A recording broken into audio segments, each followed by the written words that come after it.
Hello everyone, Buddha here, gonna bring you the first of what will be many games of the ESEA tournament.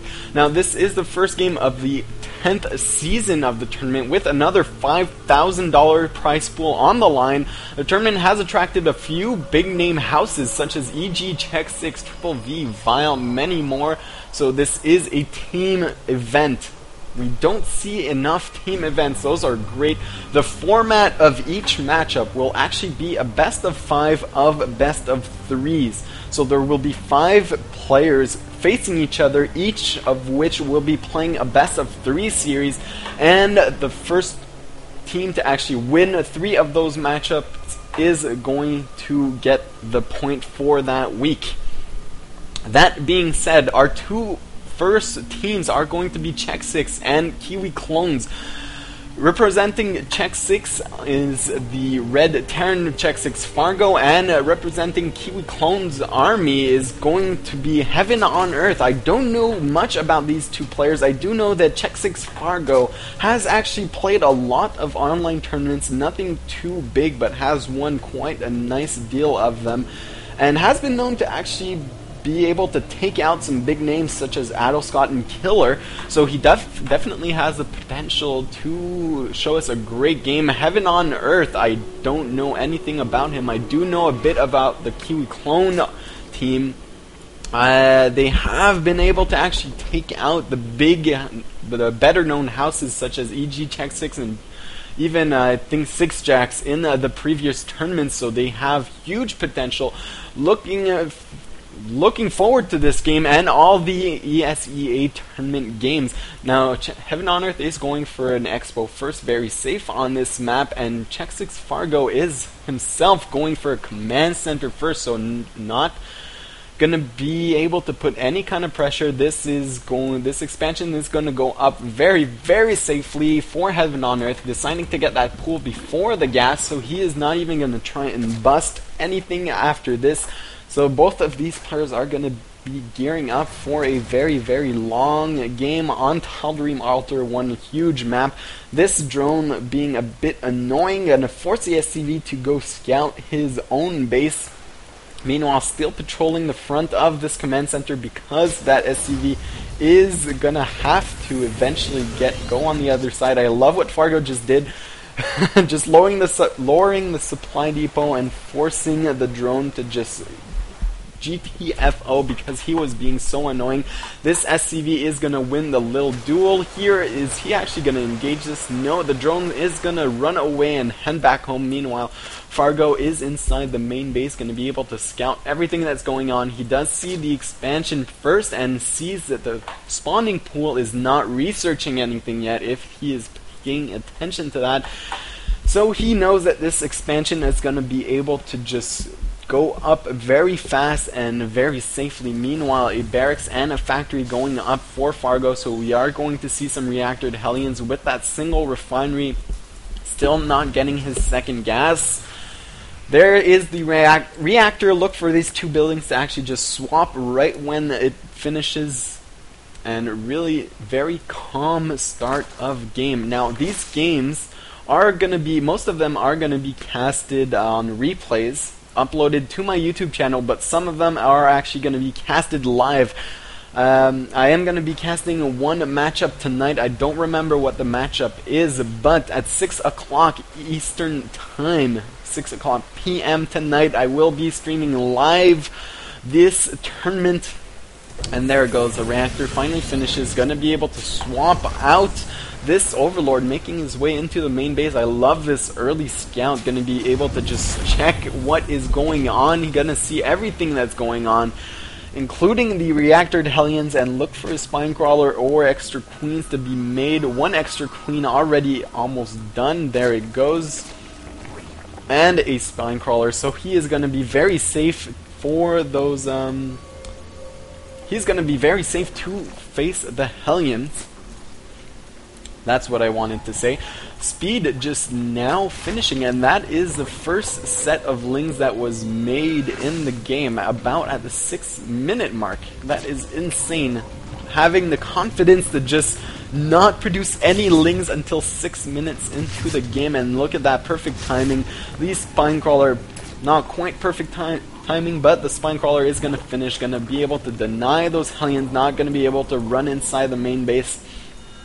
And really, with this creep spread, I wonder if Heaven on Earth is actually going to wait for the Mutas before taking a third base. That creep spread is looking very good. He does have a third queen to actually spread that creep, and I'm thinking he should actually connect these two bases just in case these Hellions actually do make it in, although it is unlikely they will.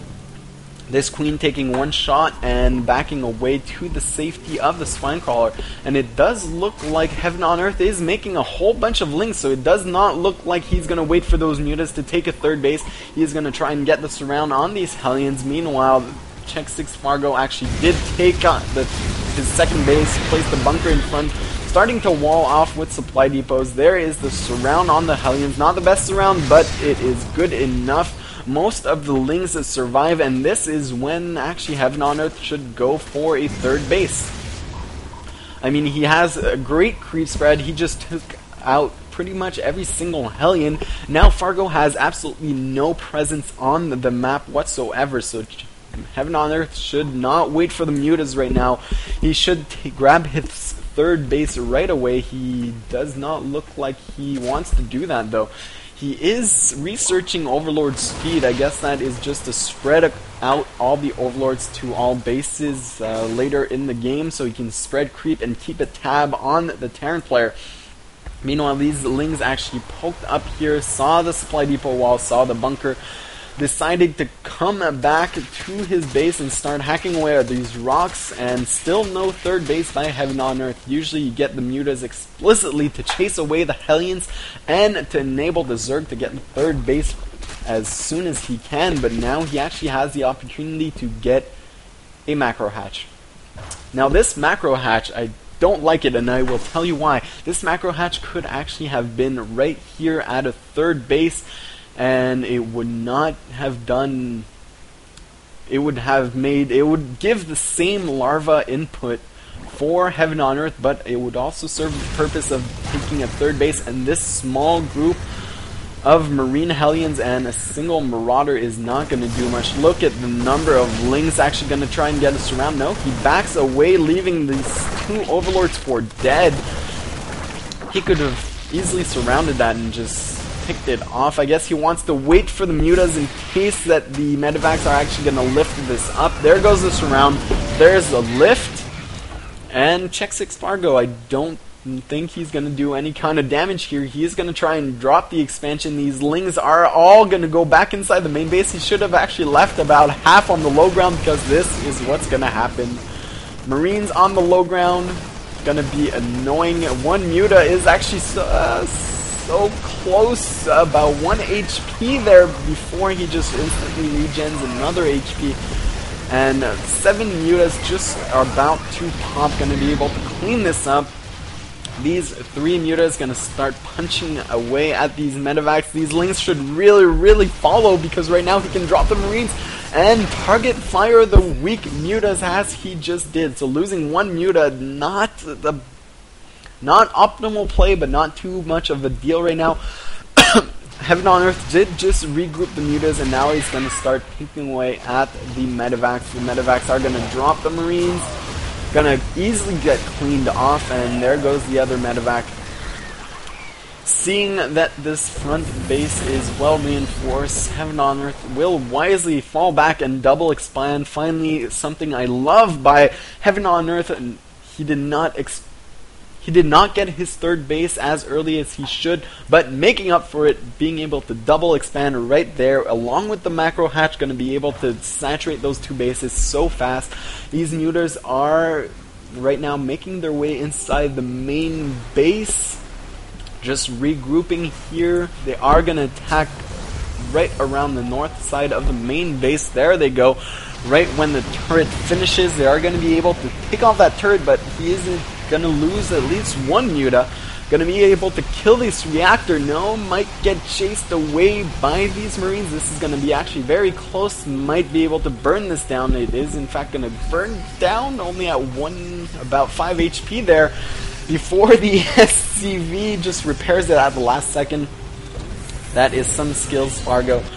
This creep spread is just insane by Heaven on Earth. It is already at the half map point. See, taking control of the watchtower with creep is something you don't see very often. Usually the Terran player will be able to throw some scans down and actually just pick off these tumors.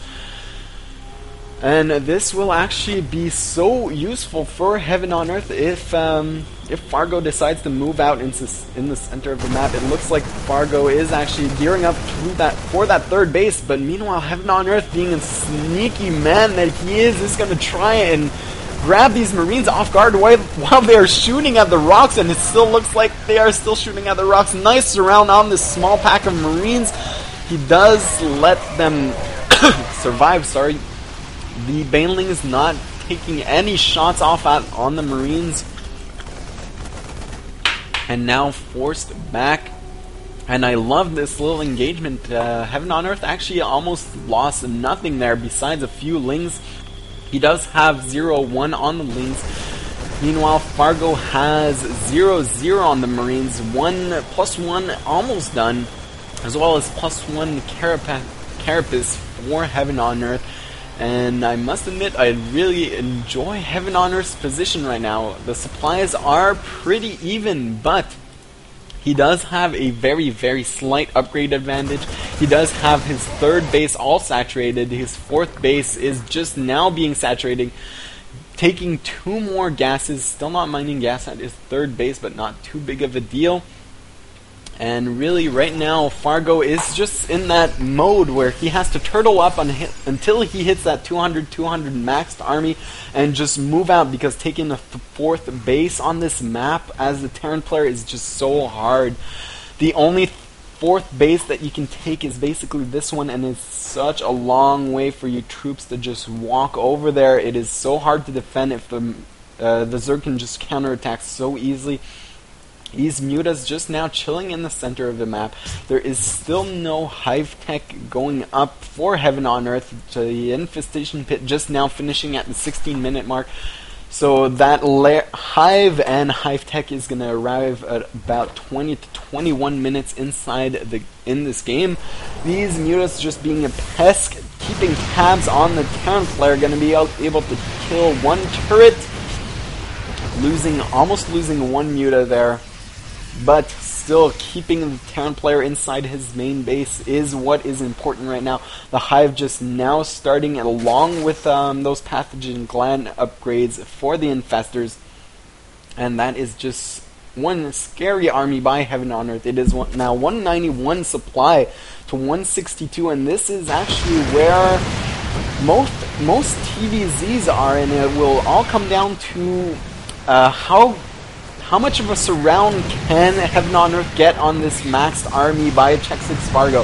xSixFargo, look for him to actually just wait for his max army before moving out, because right now Heaven on Earth is already maxed. So basically Heaven on Earth's army cannot get bigger, and xSixFargo's can only get bigger. So it is going to be very wise for him to wait for that 200 push, but as I say, it looks like he is pushing out with a single Thor. I don't like this. He should really wait for that maxed army, because it will be so much easier for Heaven on Earth to just clean this up and remax right away after this.